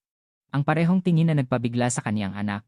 Sa loob ng ilang dekada ng serbisyo, nakita ni Jaime Corpus ang maraming uri ng tingin, ngunit ito ang una niyang nakita. Hindi ito tingin ng taong sumuko o ng galit. Ito ang tingin ng isang hukom na handa ng tapusin ang lahat. Isang masamang hinala ang gumapang sa likod ni Col Jaime Corpus. Tatay, ang babaeng ito. Bigla niyang sinaktan ang mga. Sumigaw si Migs na nakabawi ng lakas ng loob nang makita ang kaniyang ama. Subalit, hindi nakikinig ang kaniyang ama. Nakatuon lang siya sa susunod na aksyon ni Sara. Nagpa siya si Sara na hindi na kailangan pang makipag-usap sa kanila. Panahon na upang tapusin ang lahat, dahan-dahan, inilagay niya ang kamay niya sa kaniyang handbag. Nagulat sina Jaime at Migs sa kaniyang mabagal na galaw. Ang kaniyang inilabas ay hindi sandata. Ito ay isang ordinaryong itim na leather wallet. Binuksan niya ang wallet. At kinuha niya ang isang maliit na bagay na nagliliyab sa malamig na metal. Ito ay isang manipis na metal plate na kasinlaki ng ID card. Itinaas niya ito sa taas ng kaniyang dibdib upang makita ng malinaw ng mag-ama. Sa gitna ng metal plate, ang Phoenix Seal na sumasagisag sa Armed Forces of the Philippines ay nakaukit ng malinaw. At sa ilalim, ang mga letra na nagpapatunay sa kaniyang pagkatao ay nakaukit ng may malamig na autoridad. Mayora, General Sara Reyes. Chief, AFP Human Rights Policy Office. Major General. Dalawang bituin. Lumaki ang mata ni Col Jaime Corpus. Tumanggi ang kaniyang utak na tanggapin ang impormasyon. Major General. Ang batang babaeng ito ay isang general na may dalawang bituin. At sa direktang tanggapan ng AFP ang Human Rights Policy Office na kinatatakutan ng lahat ng sundalo. Namutla ang kaniyang isip. Ang kaniyang mga binti ay nanghina at sumandal siya sa dingding. Ang tunog ng pagbagsak niya ay nagpakita ng lalim ng kaniyang kawalan ng pag-asa. Hindi naintindihan ni WO1 Migs Corpus ang kahulugan ng ID. Subalit, ang reaksyon ng kaniyang ama ay nagpakita sa kaniya ng katotohanan na nagkamali siya ng sobra. General. Major General. Isang nilalang na hindi kayang tingnan ng kaniyang ama. Subalit, ininsulto niya ang general na iyon bilang isang hostess, binuhusan ng mainit na sabaw, at niyurakan ang kaniyang kapatid. Nagsimulang manginig ang kaniyang mga binti. Ang takot ay nagpapalumpo sa kaniyang buong katawan. Ang boses ni Sara Reyes ay sa wakas ay umalinganggaw sa kanila, tila isang huling hatol, malamig at marangal. Major General Sara Reyes, Philippine Army. Bilang Chief ng AFP Human Rights Policy Office, inuutusan ko. Tiningnan niya ang mag-ama at sinabi ang bawat letra ng may diin. Sina Ex-Col Jaime Corpus at WO1 Miguel Corpus ay airestuhin ngayon dahil sa abuse of authority, maltreatment, gross misconduct at incitement to violence. Arestuhin. Ang hangin ay umalingaw sa boses ni Col Jaime Corpus. Ang kaniyang mukha ay abo. Isang salita na hindi niya kailanman inisip sa loob ng maraming taon ng serbisyo. Isang salita na ginagamit lang niya sa iba. Ngayon, ang salitang iyon ay naging isang blade na nakatutok sa kaniyang puso, At ito ay nagmula sa bibig ng isang major general na may dalawang bituin, galing sa puso ng AFP. Pilit siyang nagpupumiglas, ayaw tanggapin ang katotohanan. Hindi ito maaari. Anong karapatan mo? Ito ang aking jurisdiction. Ang isang outsider, at hindi malinaw ang identity mo, at aarestuhin mo ang regimental commander. Ito ay malinaw na insubordination at pagpapabagsak sa chain of command. Ginawa niya ang huling pagtangkang sumigaw, subalit ang kaniyang boses ay nanginginig. Alam niya na ang kaniyang mga salita ay walang saysay. Ang metal ID sa harap niya ay totoo. Kung totoo iyon, ang babaeng ito ay parang langit at walang sinuman ang pwedeng humadlang sa kaniya. Sa wakas, naintindihan ni WO1 Migs Corpus ang bigat ng sitwasyon. Major General. General. Isang nilalang na hindi kayang harapin ng kaniyang ama. Ngunit ininsulto niya ang general na iyon at binuhusan ng mainit na sabaw ang kaniyang ulo at niyurakan ang kaniyang kapatid. Nagsimulang manginig ang kaniyang mga binti. Hindi na nag-abalang sumagot si Sarah sa kanilang pagpupumiglas. Panahon na upang tapusin ang lahat, dahan-dahan, kinuha niya ang kaniyang smartphone mula sa handbag. Kalmado niyang in-unlock ang phone at matagal na pinindot ang speed dial, 1. Isang ring lang, tila naghihintay na ang kausap. Narinig ang malamig at kalmadong boses ng isang lalaki mula sa telepono. Ma'am, XO Capt. Benji Sanchez po. Tiningnan ni Sarah ang mga subordinates na nakahandusay sa sahig. At nagbigay ng utos sa malamig at opisyal na boses, tila bakal. Ang bawat salita ay tila isang malaking martilyo na magpapasya sa kapalaran ng kampo. Cap. Sanchez, activate protocol, kalabasan ng katarungan, shield of justice, immediately. Huminto sandali si Cap. Sanchez. Ang shield of justice ito ang highest level of coercive investigation protocol na ginagamit lang kapag may worst-case human rights violation o kapag may organisadong resistance sa chain of command. Ang pag-activate ng protocol na ito ay nangangahulugang katapusan na ng isang unit. Masusunod, ma'am. Ipadala niyo po ang coordinate. Camp General Antonio, Luna Parade Ground. Kung nasaan ako ngayon, nagpatuloy siya sa pag-uutos. Ang kaniyang mga salita ay walang pag-aalangan. Ang Investigation Team 1 ay maghanda ng deployment sa loob ng 5 minuto at magtungo rito sa pinakamabilis na helicopter. Sa pagdating, i-seize ang lahat ng computer at documents ng regimental headquarters at lahat ng company admin offices. Isolate ang buong kampo, kabilang ang communications. May panganib ng destruction of evidence. Ide-deploy ko po ang Team 1 kaagad. At ang kaniyang boses ay lalong lumamig. Kontakin ang Light Reaction Regiment, LRR, commander sa pangalan ko, at utusan silang magpadala ng isang company-sized troop na fully armed sa Camp Haribon. Ang tanging misyon nila ay ang security ng investigation team.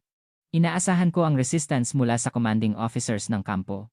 Huwag mong payagan ang anumang intervention mula sa military police o ibang unit. Ang LRR lang ang magtitiyak sa kaligtasan ko. Kailangang dumating ang lahat ng tropa sa loob ng 3 minuto. Ang LRR, ma'am. Masusunod po. Sisimulan ko kaagad. Ma'am, may banta ba sa buhay niyo? Huwag kang mag-alala sa akin. Kaya kong protektahan ang sarili ko. Tiyakin mo lang na walang sinuman ang makakalabas dito. Naiintindihan mo ba? Naalala ko po. Sir, tinapos niya ang maikling tawag. Sa sandaling ibinaba niya ang telepono, ang pasilidad ay napuno ng katahimikan, tila kamatayan. Sina Jaime at Migs ay hindi nakapagproseso ng kanilang narinig. Investigation Team 1, galing sa AFP headquarters, sasakay ng helicopter. At ang LRR, ang pinakamalakas na counter-terrorism unit ng Pilipinas, darating dito sa laki ng isang kumpanya para lang sakupin ang kampo. Hindi ito totoo. Ito ay digmaan. Isang shock and awe campaign na nangyayari lang kapag inatake ng isang bansa ang isa pa, at ang target ng digmaang ito ay sila. Nawala ang huling thread of reason ni Colonel Jaime Corpus. Hindi na siya isang colonel, siya ay isang baliw na rat na naipit sa dead end. Hindi. Hindi ito pwedeng matapos dito. Bigla niyang hinugot ang baril sa kaniyang baywang. Ang kaniyang mga mata ay namula dahil sa takot at galit. Huwag kang gumalaw, babarilin kita. Kapag gumalaw ka, baliw ka. Ibalik mo ang mga tropa mo. Itinutok niya ang baril kay Sarah. Tatay. Sumigaw si Migs, nagulat. Ito ay pagtataksil. Nilampasan na nila ang point of no return, ngunit hindi kumurap si Sarah. Sa halip, ang kaniyang mukha ay nagpakita ng mapanghamak na tingin, tila naaawa sa kaniya. Bobo. Hindi mo ba alam na bago pa man tumama ang bala sa akin, nabali na ang pulso mo? Mahinang sabi niya. Ang kaniyang boses ay may absolute confidence. Tiningnan ni Jaime ang kaniyang mga mata at naintindihan. Hindi siya nagbibiro, kaya niya itong gawin. Sinara niya ang kaniyang huling escape route gamit ang kaniyang sariling kamay. Noon mismo iyon. Mula sa malayo, nagsimulang umalingaunggaw ang tunog ng langit na umiiyak. DOM. DOM. DOM. Sa una, isa lang itong tunog ng helicopter. Subalit, mabilis itong naging tunog ng 2, 3, at sa wakas, hindi mabilang na tunog ng helicopter na pumuno sa buong langit. Ang buong kampo ay binalot ng malaking ingay. Nagsimulang mag-vibrate ang lupa. Tumingin sina Jaime at Migs sa bintana, at hindi sila makapaniwala sa kanilang nakita. May mga itim na tuldok na papalapit sa kampo, sa mabilis na bilis. Ito ay mga Sikorsky Black Hawk assault helicopters at mas malalaking Sikorsky S-70 Black Hawk utility helicopters. Ang malaking Steelbirds ay dumarating na tila isang gutom na Eagle Pack. Giga noon kabilis? Nautal na sabi ni Jamie. 10 minuto lang ang lumipas mula nang ibaba ang telepono. Pagdating ng mga helicopter sa taas ng parade ground, nagsimula silang gumalaw ng mechanical. Mula sa mga utility helicopter, ang mga investigators na may suot na itim na jumpsuit at vest na may nakasulat na AFP Special Investigation Team ay bumaba gamit ang mga lubid. Pagkatapos nilang lumapag, naghiwa-hiwalay sila patungo sa regimental headquarters at barracks. At mula sa mga Black Hawk assault helicopters, lumabas ang mga nilalang na galing sa ibang dimensyon. Mga sundalo na fully armed sa itim na combat gear at balaklavas, na ang tanging nakikita ay ang kanilang matalim na mga mata. May hawak silang mga K2C1 assault rifles at ang bawat galaw nila ay kalkulado, tila mga killing machine. Philippine Army Special Forces, Light Reaction Regiment, LRR. Sila iyon. Pagbaba nila sa parade ground, sinakop at binalot nila ang lahat ng entrance at main routes ng kampo. Ang regimental headquarters ay napunta na sa kamay nila, at ang lahat ng communication ay naputol. Ngayon, ang kampo ay isang malaking bilangguan na hiwalay sa mundo. Ang buong kampo ay nagulo. Ang biglang pagdating ng mga helicopter at fully armed LRR ay nagpatakot sa lahat ng sundalo na hindi alam kung ano ang nangyayari.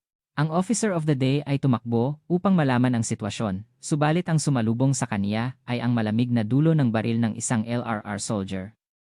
Ito ay special inspection sa ilalim ng AFP authority. Manatili kayo sa inyong posisyon.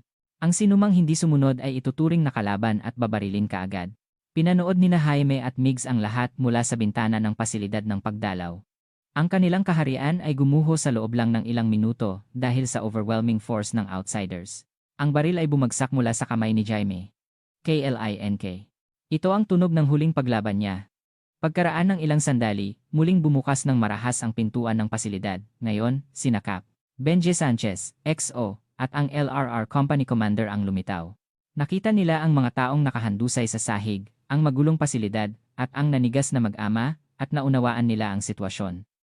Lumapit si Cap. Sanchez kay Sarah, at hindi niya maitago ang galit nang makita ang gusot na anyo nito. Ma'am, ayos lang po ba kayo? Ang mga hayop na ito. Ayos lang ako.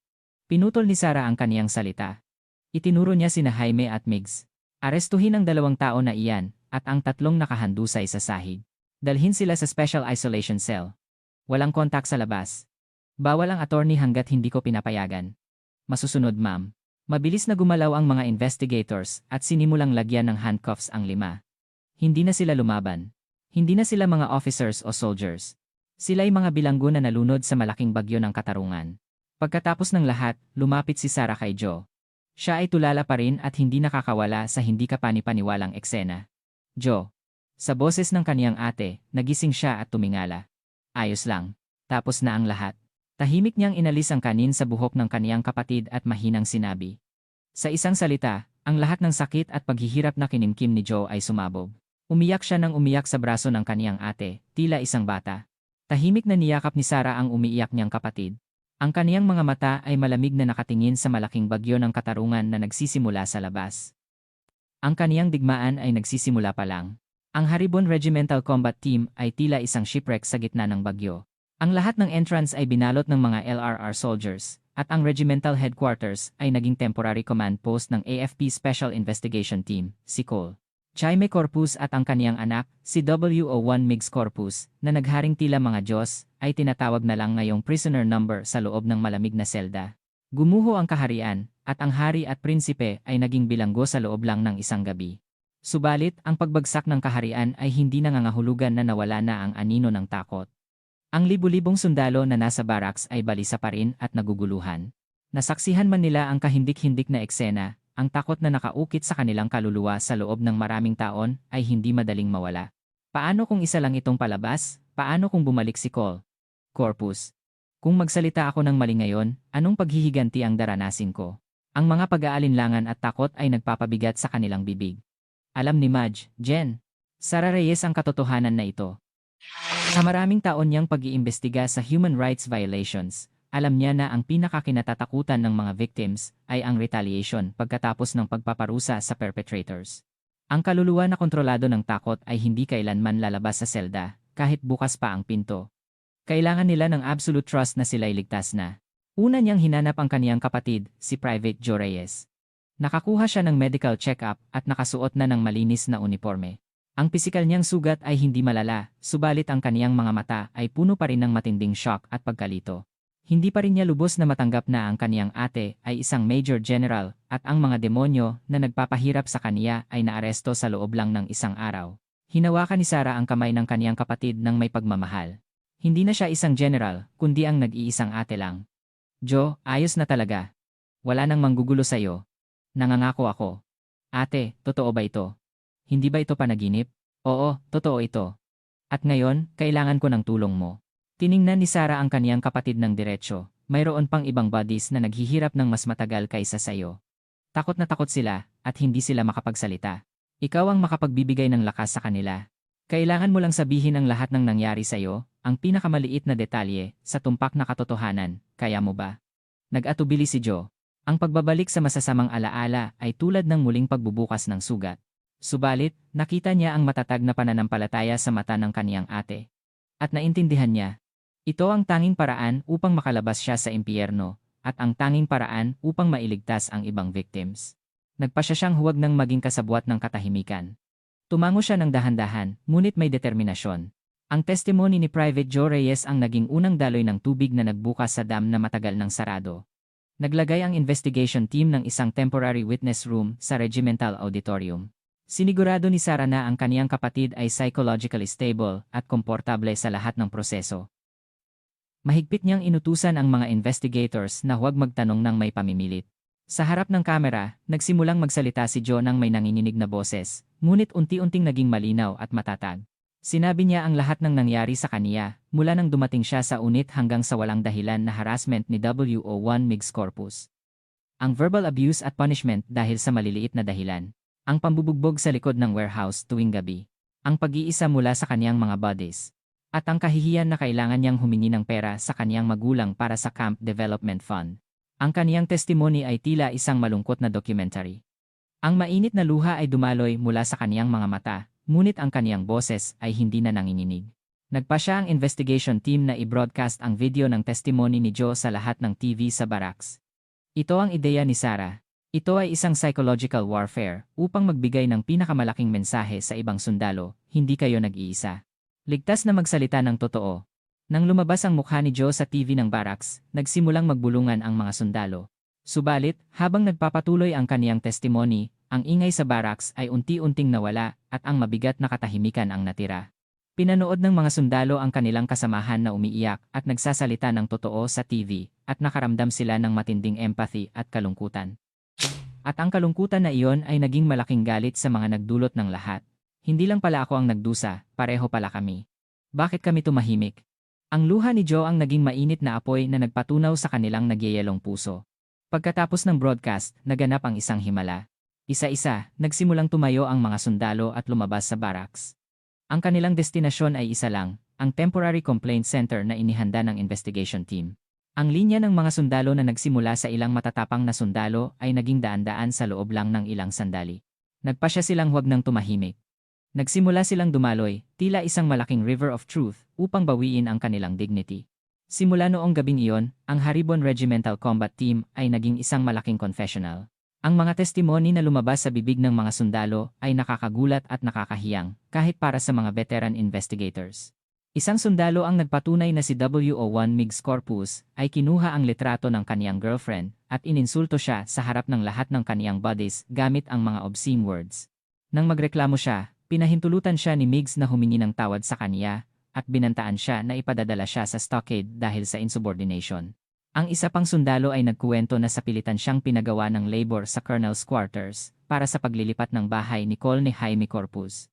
Hindi lang siya walang pahinga, kundi nang aksidenteng mabasag niya ang isang vase, sinampal siya ni Cole. Jaime Corpus at ininsulto siya, hindi ka ba tinuruan ng magulang mo ng ganyan? Ang truth tungkol sa Camp Development Fund ay mas masahol pa. Ang pera na kinuha sa mga magulang ng sundalo ay hindi ginamit para sa kampo. Natukoy ng audit team na ang pera ay napunta sa entertainment expenses at bribe money ni Nicole, Jaime Corpus, ng kaniyang anak, at ng kanilang mga sycophants.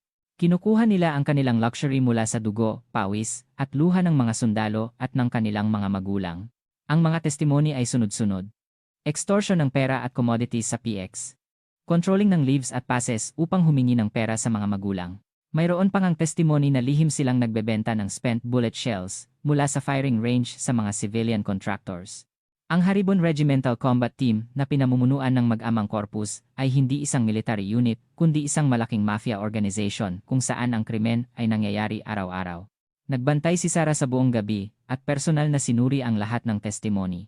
Sa bawat pahina ng report, lalong lumalamig ang kaniyang mukha. Nagalit siya. Paano naging ganito kabulok at impyerno ang lugar na dapat sana ay banal para sa national defense? Bilang isang commanding officer at isang general na responsable para sa hukbo ng bansa, nakaramdam siya ng matinding responsibility at galit. Kinabukasan ng umaga, personal niyang binisita sina Nicole and Jaime Corpus at WO1 Migs Corpus sa temporary detention cell. Ang dalawa ay tila tumanda ng 10 taon sa loob lang ng isang gabi.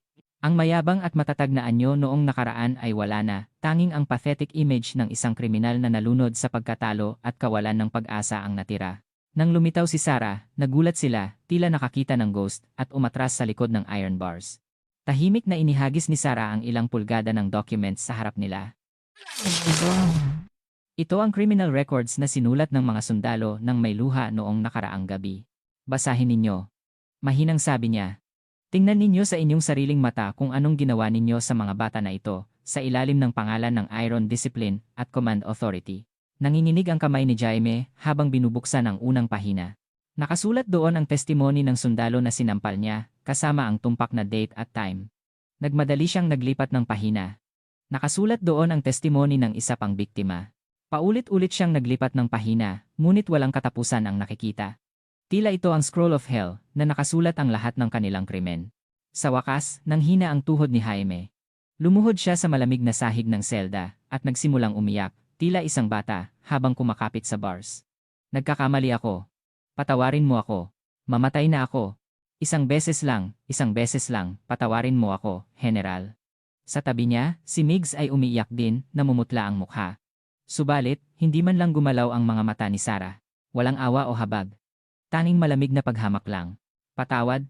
Sabihin mo iyan sa libu-libong sundalo na sinira ang kanilang kabataan at dignity dahil sa inyo.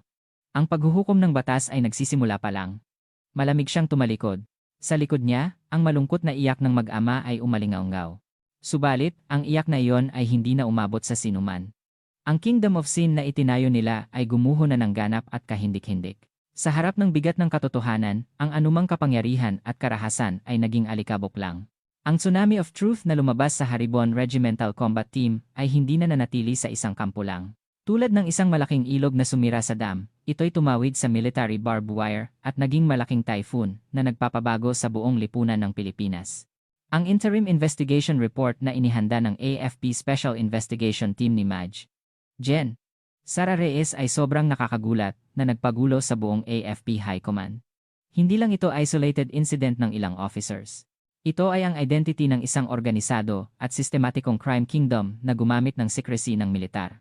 Napagpasyahan ng Secretary of National Defense dahil sa bigat ng insidente na huwag itong itago o paliitin, kundi harapin ito ng diretsyo. Nagbigay siya ng isang public address at nangako sa bansa na iimbestigahan ang lahat ng human rights violations at corruption sa Haribon Regiment ng walang bias at parurusahan ang lahat ng may kasalanan. Noon mismo, ang pangalan at achievement ni Maj. Gen. Sara Reyes ay unang inilabas sa media, diyosa ng katarungan na walang mukha. Ang hukbo ay ginigising ang kaniyang konsensiya. Babaeng general mula sa Special Forces, nagpabagsak sa malaking korupsyon. Ang mga headline na ito ay pumuno sa lahat ng newspapers at broadcasts. Nag-alab ang mga tao sa kaniyang tapang at determinasyon, at mabilis siyang naging simbol ng military reform. Sa gitna ng malaking atensyon ng publiko, nagsimula ang court-martial para sa mag-amang Corpus at sa kanilang mga accomplices. Ang trial ay ginawa ng public at transparent upang tiyakin ang transparency at ang right of the public to know. Ang courtroom ay puno ng mga journalists at spectators araw-araw, at ang lahat ng proseso ay ni-live broadcast sa buong bansa. Ang mga akusado, sina Jaime at Migs Corpus, kasama ang kanilang mga accomplices, ay nakaupo sa tabi-tabi, at ang kanilang anyo ay kaawa-awa. Ang kanilang uniforme ay tinanggal, at ang prisoner number ay nakaukit sa kanilang jumpsuit na nagpapakita ng kanilang kasalukuyang posisyon. Sa panahon ng trial, maraming victims na sundalo ang tumayo sa witness stand.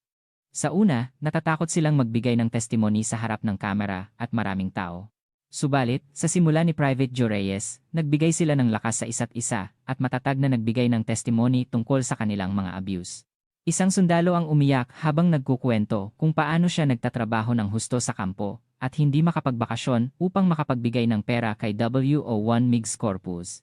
Ang isa naman ay nagkwento kung paano siya nasugatan sa likod habang naglilipat ng gamit ni Col, Jaime Corpus, at hindi pinayagang magpagamot at nagkaroon ng side effects. Ang bawat testimony ay nagdulot ng galit at kalungkutan, at ang galit ng publiko ay umabot sa langit.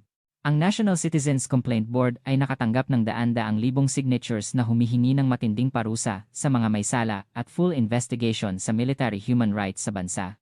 Sina Jaime at Migs Corpus ay sa unay sinubukan na itanggi ang ilang charges. Sinubukan ng kanilang mga lawyers na paliitin ang insidente, na sinasabing ito ay minor mistakes lang na nangyari sa proseso ng strict military discipline o exaggerated statement ng mga victims. Subalit, ang ebidensya na inihanda ng investigation team ay napakalaki at malinaw. Ang recordings ng threatening calls sa mga magulang. Ang bank statements na nagpapakita na ang Camp Development Fund ay napunta sa entertainment expenses. At ang video file na nakuha ni Madge, Jen, Sara Reyes sa pasilidad ng pagdalaw na nagpapakita ng karahasan at pangiinsulto. Ang lahat ng kanilang alibis ay nawalan ng saysay sa harap ng bigat ng kanilang krimen. Ang araw na tumayo si Madge, Jen, Sara Reyes sa witness stand ang highlight ng trial, nakasuot siya ng full uniform na may nagniningning na dalawang bituin. Walang emosyon, tumayo siya sa witness stand at nagbigay ng testimony sa lahat ng nakita at naranasan niya, batay sa mga objective facts. Ang kaniyang testimony ay hindi lang paglalahad ng victimization. Ito ay isang matalim na scalpel na naghihiwa sa bulok na bahagi ng hukbo. Nang tanungin siya ng defense lawyer upang sirain ang credibility ng kaniyang testimony, hindi ba't may personal kayong galit kay WO1 Migs Corpus at sinadya ninyong i-exaggerate o i-distort ang sitwasyon? Maaaring nawala ang inyong objectivity dahil ang inyong kapatid ay kasali sa insidente. Tiningnan ni Sara ang lawyer ng diretso, tila naghihintay siya sa tanong. Ang kaniyang boses ay matatag, tila bakal. Counsel, hindi ako tumayo rito bilang ate ni Private Joe Reyes.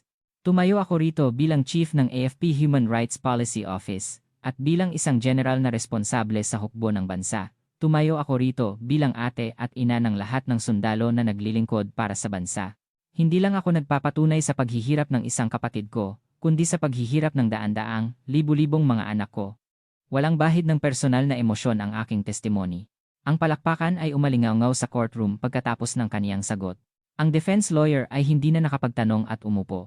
Ang mahaba at mahirap na trial ay natapos. At dumating ang araw ng huling hatol, sinimulan ng presiding judge ang pagbasa ng verdict. Ang kaniyang boses ay matigas. Kinikilala ng hukuman na ang mga akusado, kabilang sina Jaime at Migs Corpus, ay nag-abuso sa hierarchy ng militar sa loob ng mahabang panahon at nagsagawa ng habitual abuse, maltreatment, extortion, at abuse of authority sa kanilang mga subordinates.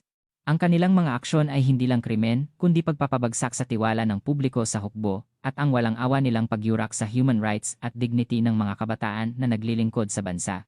Humarap ang judge sa mga akusado na nakayuko at nanginginig. Lalo na si akusado Col. Jaime Corpus, na dapat sana ay maging role model bilang isang commanding officer, ay hindi lang nagkonsinte at nagkasala sa krimen ng kaniyang anak, kundi siya mismo ang mastermind at nasa tuktok ng corruption. At si akusado WO1 Miguel Corpus ay walang minimum conscience at dignity bilang isang officer at gumamit ng kaniyang posisyon upang magbigay ng sadistic pleasure sa mga mahihinang sundalo. Ang kanilang krimen ay napakabigat. Kaya't, upang bigyan sila ng matinding responsibilidad at tiyakin na hindi na mangyayari ang trahedya na ito sa hukbo, ang hukuman ay nagpapataw ng sumusunod na hatol. Lahat sa courtroom ay tumahimik. Si akusado Jaime Corpus, dating colonel ng Philippine Army, ay hinatulan ng grave misconduct, bribery, at incitement to violence. Parusang pagkakakulong ng 3 taon at pagkakasibak sa serbisyo, 3 years. Halos life sentence na yon. Nawalan ng malay si Jaime Corpus. Si Akusado Miguel Corpuz, dating Warrant Officer 1 ng Philippine Army, ay hinatulan ng abuse of authority, special maltreatment, coercion, at insubordination. Parusang pagkakakulong ng 25 taon at pagkakasibak sa serbisyo. Nagsimulang tumawa si Migs, tila baliw, ang kaniyang reason ay matagal nang nasira. Ang ibang accomplices, kasama si Benjo Perez, ay hinatulan din ng 10 to 15 years ng pagkakakulong. Ang court ay walang pinatawad, ito ay isang hatol na napakalinaw at napakatama. Ang hatol na ito ay nagbigay ng malaking alarm sa buong lipunan ng Pilipinas. Ang media ay naglabas ng in-depth reports tungkol sa military human rights at systemic corruption. Ang civil society at political sector ay humingi ng reforms sa military justice system at concrete measures para sa human rights ng mga sundalo. Ang trahedya ng Haribon Regiment ay naging catalyst para sa rebirth ng Philippine Army. At sa sentro ng lahat ng pagbabagong iyon ay isang tao na nag-alay ng lahat upang kalabanin ang malaking kasamaan, ang Diyosa ng Katarungan, Sara Reyes. Pagkatapos ng matinding hatol ng batas sa crime kingdom ng mag-amang Corpus, isang malaking reform ang nagsimula sa hukbo. Ang trahedya ng Haribon Regiment ay nagpapakita na ang problema ay hindi na maitatago pa, kundi isang malaking sugat na kailangang gamutin. Dahil sa galit ng publiko at sa pangangailangan ng reform, itinatag ng Department of National Defense ang Special Committee for the Advancement of Military Human Rights na pinamumunuan ni Maj. Gen. Sara Reyes. Binigyan siya ng absolute authority upang alisin ang lahat ng korupsyon sa hukbo. Sinimulan ni Maj. Gen. Sara Reyes ang kaniyang reform work kahit nagkulang siya sa tulog. Hindi siya nagtapos lang sa boardroom discussions. Personal siyang nagtungo sa lahat ng frontline units at sa maliliit na rear area camps sa buong bansa. Mas marami siyang oras na ginugol sa barracks ng mga enlisted men kaysa sa meetings ng mga generals. Kumain siya ng parehong pagkain sa mess hall at umupo sa kanilang lumang bunk beds upang makinig sa kanilang mga problema. Sa kaniyang sincerity, nagsimulang magbukas ang puso ng mga sundalo na sa unay nag-aalala. Ang core ng reform na isinagawa niya ay communication at system. Una sa lahat, inalis ang old complaint system na walang silbi. Sa halip, nagbukas ng anonymous cyber reporting system na tinawag na Kalabasan ng Katarungan Hotline na direktang konektado sa AFP Human Rights Policy Office. Ngayon, ang mga sundalo ay pwedeng magsumbong ng kanilang abuse anumang oras, kahit saan, nang walang fear sa kanilang mga commanding officers. Ang system na ito ay personal na pinangangasiwaan ni Maj. Gen. Sara Reyes, at ang lahat ng report ay kailangang imbestigahan sa loob ng 24 hours, isang matinding regulation. Bukod pa rito, mandatory na ang paglalagay ng mga civilian counselors sa lahat ng units. Ang mga sundalo ay pwedeng magbahagi ng kanilang mga problema sa isang external expert, hindi sa isang officer. Ito ay isang revolutionary move na nagbukas sa secrecy ng militar at nagdala ng healthy monitoring system mula sa labas. Ang selection at training system ng mga officers ay binago rin. Hindi na lang combat skills o educational background ang mahalaga. Ang human rights sensitivity, leadership, at ethical consciousness ang naging most critical evaluation criteria. Isang systemic firewall ang inilagay upang hindi na makapasok sa officer course ang mga monsters tulad ni Jaime Corpuz. Ang all-around reform na ito ay humarap sa deep-rooted resistance mula sa ilang conservative officers. Nagreklamo sila na masyadong lumuwag ang military discipline at hindi nila iniintindi ang uniqueness ng militar. Subalit, hindi umatras si Sara. Hinarap niya ang mga oposisyon at logically na kinumbinsi sila, at minsan ay ginamit niya ang strong mandate ng Secretary of National Defense upang itulak ang kaniyang reform. Wala siyang takot. Dahil hindi niya ipinaglalaban ang kaniyang personal gain, kundi ang kinabukasan ng daan-daang libong kabataan at ang honor ng hukbo ng bansa. Habang lumilipas ang oras, ang pagbabago ay dahan-dahan ngunit malinaw na nakikita. Ang reports ng abuse at maltreatment ay bumaba ng husto. Ang mukha ng mga sundalo ay naging mas masaya at nabawasan ang pag-aalala ng kanilang mga magulang. Ang hukbo ay hindi na isang lugar na kinaiinisan, kundi isang lugar na pwedeng pagkatiwalaan, at sa sentro ng pagbabagong iyon ay si Joe Reyes, na hindi na isang traumatized victim kundi isang capable soldier. Pagkatapos ng insidente, nagkaroon si Joe ng counseling at sapat na pahinga. Sa ilalim ng proteksyon ng kaniyang ate at ng AFP, wala na siyang threat na dinanas. Hinarap niya ang kaniyang trauma at nagsikap ng husto upang malampasan ito. Sa proseso, natuklasan niya ang inner strength na nawala sa kaniya noon. Pagkaraan ng ilang buwan, bumalik siya sa unit at naging ibang tao. Ang kaniyang mga mata ay puno ng confidence at ang kaniyang balikat ay tuwid. Hindi na siya nananahimik kapag nakakakita ng injustice.